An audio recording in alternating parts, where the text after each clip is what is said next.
বিমানবন্দৰ।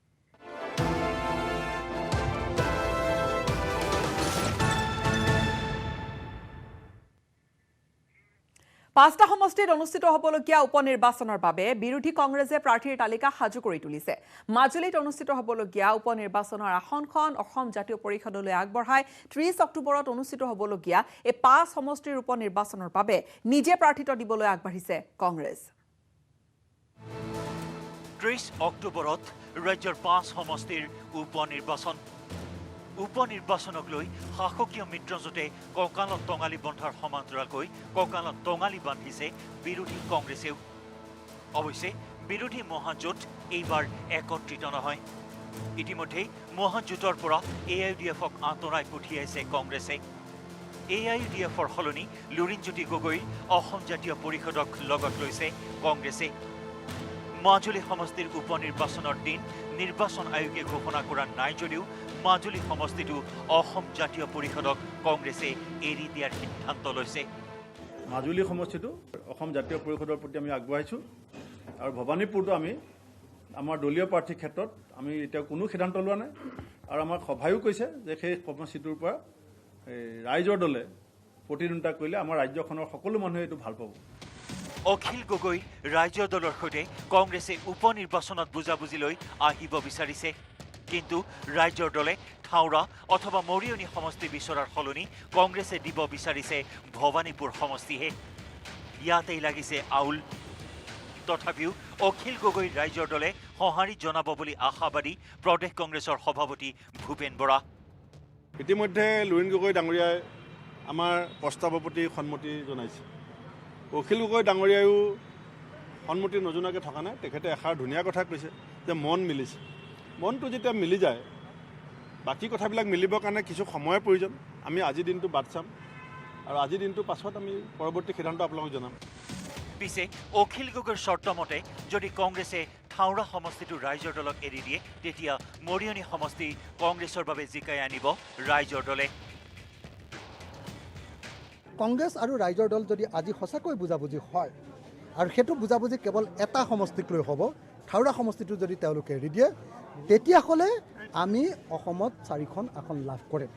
থাউৰা জিকিম, মৰিয়নি জিকিম, ভৱানীপুৰ জিকিম আৰু গোসাইগাঁও জিকিম। গতিকে মই আহ্বান জনাইছোঁ যে কংগ্ৰেছ দলে এনেকৈ সন্মানৰ প্ৰশ্ন হিচাপে নলৈ ৰাইজৰ দলৰ ওচৰত থাউৰা সমষ্টিটো এৰি দিয়ক। আমি বুকুত হাত থৈ ক'ব পাৰোঁ আমি জয়ী হ'মেই।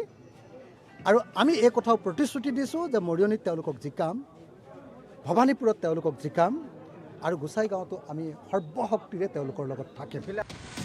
ইপিনে 30 অক্টোবৰত অনুষ্ঠিত হ'বলগীয়া 5 সমষ্টিৰ উপনিৰ্বাচনত কংগ্ৰেছে প্ৰাৰ্থিত্ব দিবলৈ তালিকা সাজু কৰিছে। নিউজ 18ত দেওবাৰে সন্ধিয়া কংগ্ৰেছৰ প্ৰাৰ্থী তালিকা সম্প্ৰচাৰ কৰা হৈছিল। এই হিচাপত প্ৰদেশ কংগ্ৰেছে হাইকমাণ্ডক শ্বৰ্টলিষ্টেড কৰি দিয়া প্ৰাৰ্থীৰ তালিকা অনুসৰি গোসাইগাঁৱৰ প্ৰাৰ্থী তালিকাত জুৱেল টুডু, জোচেফ হাগজা আৰু হেলেন মুৰ্মু। তামুলপুৰৰ তালিকাত ভাস্কৰ দাহাল, সাজিয়া বেগম আৰু বাবুল বড়ো। মৰিয়নিৰ তালিকাত লোহিত কোঁৱৰ, অতুল বুঢ়াগোহাঁই আৰু মামণি ৰাজকুমাৰী। থাউৰাৰ তালিকাত মনোৰঞ্জন কোঁৱৰ, অজয় কুমাৰ গগৈ আৰু নিভা কোঁৱৰ। আৰু ৰাইজৰ দলে ভৱানীপুৰ সমষ্টিটো গ্ৰহণ নকৰিলে কংগ্ৰেছে দিব ভৱানীপুৰত প্ৰাৰ্থিত্ব। কংগ্ৰেছে সাজু কৰা তালিকাত ভৱানীপুৰত আছে দীপুল পাটগিৰি আৰু শৈলেন দাস। এই সন্দৰ্ভত শীঘ্ৰেই AICCয়ে প্ৰাৰ্থীৰ তালিকা ঘোষণা কৰিব। AICCৰ সূত্ৰই সদৰি কৰা মতে 5 সমষ্টিৰ প্ৰাৰ্থীৰ তালিকা প্ৰায় নিশ্চিত কৰিছে আৰু এই হিচাপত প্ৰাৰ্থিত্ব পোৱাৰ সম্ভাৱনা আছে থাউৰাত মনোৰঞ্জন কোঁৱৰ, মৰিয়নিত লোহিত কোঁৱৰ, তামুলপুৰত ভাস্কৰ দাহাল আৰু গোসাইগাঁৱত জুৱেল টুডু আৰু ভৱানীপুৰত দীপুল পাটগিৰি। বিজু কুমাৰ ডেকাৰ report, news 18 Assam North East. APDCLৰ কেলেংকাৰী জড়িত বিষয়া কৰ্মচাৰীৰ পিছত এইবাৰ মুখ্যমন্ত্ৰীৰ বিশেষ নিৰীক্ষণ কোষৰ জেৰাৰ সন্মুখীন 15জনকৈ প্ৰাৰ্থী। টকা দি চাকৰি ল'ব খোজা 124জন প্ৰাৰ্থীলৈ চমন দিছে ইতিমধ্যে। এইবাৰ CM ভিজিলেন্সৰ জেৰাৰ সন্মুখীন 15জনকৈ APDCLৰ চাকৰিৰ প্ৰাৰ্থী। টকা দি চাকৰি ল'ব খোজা 300গৰাকী প্ৰাৰ্থীৰ তালিকা প্ৰস্তুত। APDCL নিযুক্তি কেলেংকাৰীয়ে হাহাকাৰ লগাইছে ৰাজ্যত।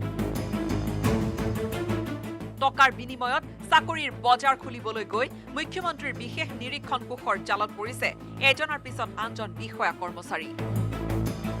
এইবাৰ কেলেংকাৰীত জড়িত চাকৰিৰ প্ৰাৰ্থী পৰিব বিভাগটোৰ জালত।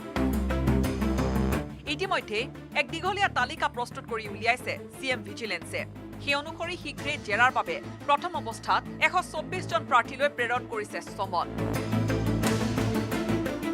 ইভ্যালুয়েশন কমিটিৰ মেম্বাৰসকলকো মাতা হৈছে, লগতে কেণ্ডিডেট 15 জনক মাতা হৈছে। টোটেল আমি ফাৰ্ষ্ট বেটছত 124 গৰাকী মাতিম, মানে পাৰ ডে আমি 10ৰ পৰা 15 জনলৈকে মাতিম।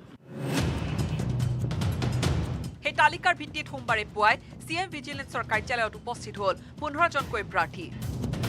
প্ৰতিজন প্ৰাৰ্থীকে সুকীয়াকৈ কৰা হ'ল সোধা পোছা। ইতিমধ্যে গ্ৰেপ্তাৰ হোৱা OSD দীপাংকৰ দিহিঙীয়াৰে যোগাযোগ কৰাৰ তথ্য লাভ কৰিছিল এইসকল প্ৰাৰ্থীৰ বিৰুদ্ধে। ইনভেষ্টিগেশ্যনত গম পালে আগলৈকে আমি আগুৱাই যাম আৰু কেণ্ডিডেটো আহিছে, ইণ্টাৰগেশ্যন চলি আছে তেওঁলোকৰো। পৰ্যায়ক্ৰমে আজিৰে পৰা CM ভিজিলেন্সে ইতিমধ্যে প্ৰস্তুত কৰা ধন দি চাকৰি ল'ব খোজা প্ৰাৰ্থীসকলক সোধ-পোছ কৰিব। যদিহে ধন দিয়াৰ উপযুক্ত তথ্য প্ৰমাণ লাভ কৰে তেন্তে এইসকল প্ৰাৰ্থীকো গ্ৰেপ্তাৰ কৰিব CM ভিজিলেন্সে। ভাস্কৰ জ্যোতি হাজৰিকাৰ report, news 18 Assam North east.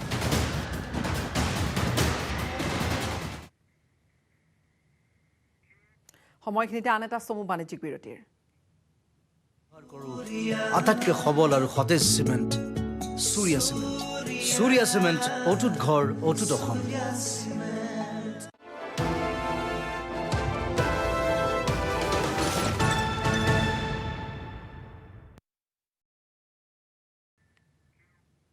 এইবাৰ ভূমি বেদখলক লৈ হৈছে দালালি। নগাঁৱত সন্দেহযুক্ত লোকে দখল কৰিছে বিঘাই বিঘাই চৰকাৰী ভূমি।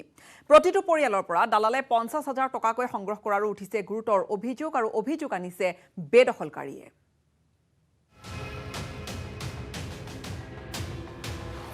দালালৰ জৰিয়তে চৰকাৰী ভূমি বেদখল।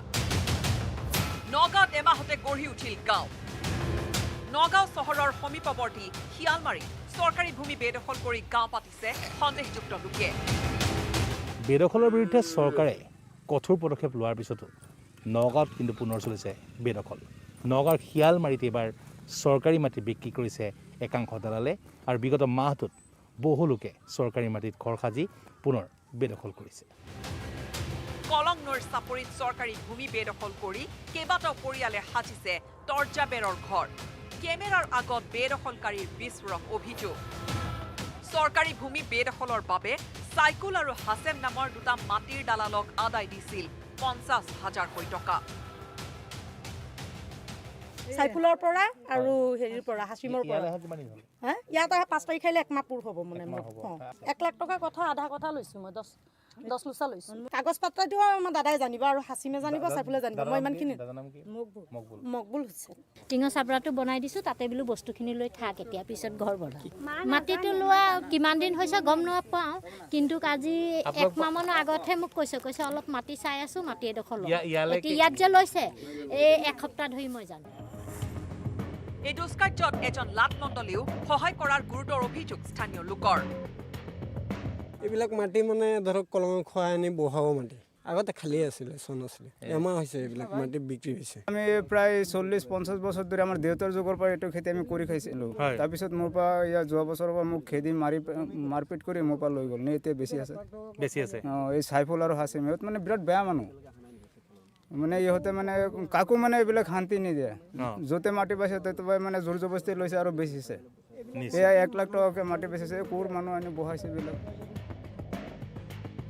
এমাহ পূৰ্বে নগাঁও জিলা প্ৰশাসনে ফাঁচী ৰোডত উচ্ছেদ কৰিছিল অবৈধভাৱে সজা বহুকেইটা সন্দেহযুক্ত পৰিয়ালৰ ঘৰ। এই উচ্ছেদিত লোকসকলেই বিগত ছেপ্টেম্বৰ মাহৰ প্ৰথম সপ্তাহত শিয়ালমাৰীৰ চৰকাৰী ভূমি বেদখল কৰি পুনৰ সাজিছে ঘৰ। বেদখলকাৰী আৰু মাটিৰ দালালৰ বিৰুদ্ধে ৰাজ্যৰ মুখ্যমন্ত্ৰীগৰাকীয়ে কঠোৰ ভূমিকা গ্ৰহণৰ সময়তে নগাঁও চহৰৰ নিচেই ওচৰতে এইদৰে সন্দেহযুক্ত লোকে বিঘাই বিঘাই চৰকাৰী ভূমি দখল কৰা কাৰ্যই সৃষ্টি কৰিছে তীব্ৰ প্ৰতিক্ৰিয়াৰ। নগাঁৱৰ পৰা Nilotpal Bora, news 18 Assam North east.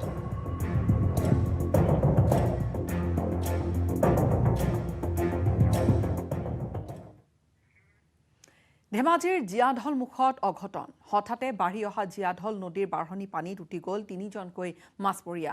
বাঁহৰ মেলেঙেৰে মাছমৰীয়াৰ 8জনে জীয়াঢল মুখৰ পৰা নামি আহিছিল ভৈয়ামলৈ।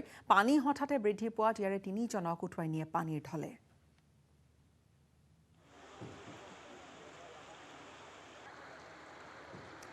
আৰু এই ঘটনাৰ পিছতে যথেষ্ট এক প্ৰতিক্ৰিয়াৰো সৃষ্টি হৈছে। হঠাতে বাঢ়ি অহা জীয়াঢল নদীৰ বাঢ়নি পানীয়ে এই ধৰণে উটুৱাই লৈ গ'ল এই 3জনকে। পানীত উটি গৈছিল এই 3জন মাছমৰীয়া। বাঁহৰ মেলেঙেৰে তেওঁলোক অৰ্থাৎ এই মাছমৰীয়াৰ দলটো 8জনে জীয়াঢল মুখৰ পৰা নামি আহিছিল ভৈয়ামলৈ। কিন্তু পানী হঠাৎ বাঢ়িল আৰু হঠাৎ যেতিয়া পানী বাঢ়িল বৃদ্ধি পালে পানীৰ সোঁত, তেতিয়া ইয়াৰে 3জনক উটুৱাই নিলে পানীৰ কোবাল সোঁতে।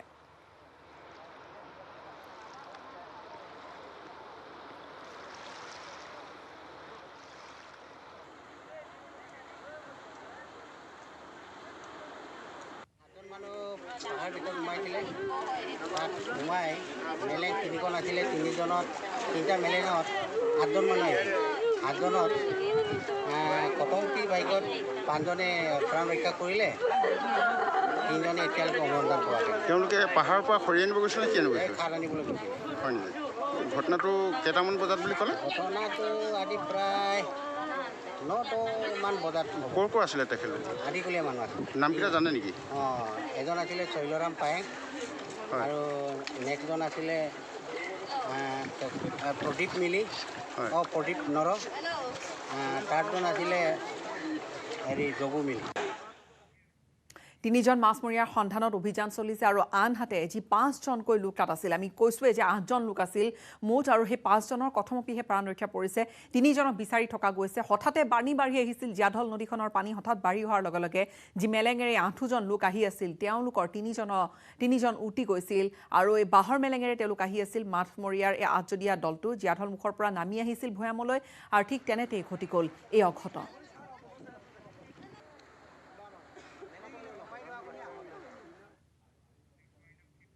ইয়াৰ সৈতে সময় হ'ল এতিয়া বাতৰিৰ পৰা বিদায় লোৱাৰ। ধন্যবাদ। আটাইতকৈ সবল আৰু সতেজ চিমেণ্ট, সূৰ্যা চিমেণ্ট।